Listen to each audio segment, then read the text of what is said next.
விழுப்புரம் வேலூர் அகல ரயில் பாதை பணிக்காக மேசை, நாற்காலிகள் உள்பட பொருட்கள் வாங்கியதில் முறைகேட்டில் ஈடுபட்ட ரயில்வே அதிகாரிகள் 3 பேருக்கு சிறை தண்டனை விதிக்கப்பட்டுள்ளது.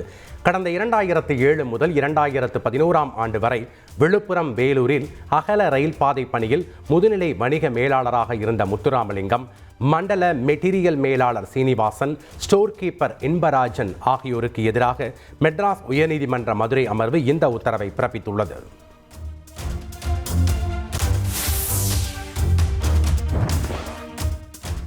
திண்டுக்கல் மாவட்டம் சிறுநாயக்கன்பட்டி பகுதியில் கல்லறை தோட்டத்தை தனிநபர் ஆக்கிரமிக்க முயற்சிப்பதாக குற்றம் சாட்டி பொதுமக்கள் ஆர்ப்பாட்டத்தில் ஈடுபட்டனர்.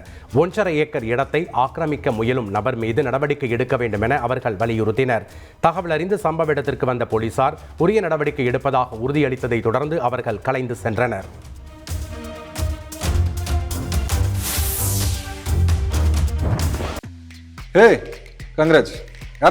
கல்யாணம் இல்ல, நான் பிசினஸ் ஸ்டார்ட் பண்ண போறேன்.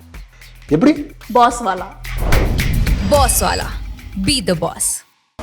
திருப்பூரில் வீட்டு உரிமையாளருடன் ஏற்பட்ட தகராறில் உரிமையாளர் வீட்டில் இருந்த பொருட்களை அடித்து நொறுக்கிய வாடகைதாரரை போலீசார் கைது செய்தனர். சேகர் என்பவர் வீட்டில் குடியிருந்த அலெக்ஸ் தனது நண்பருடன் சேர்ந்து மதுபோதையில் வீட்டில் இருந்த பொருட்களை அரிவாளால் வெட்டி சேதப்படுத்தியுள்ளார். இதுகுறித்து சேகர் அளித்த புகாரின் பேரில் 2 பேரையும் போலீசார் கைது செய்தனர்.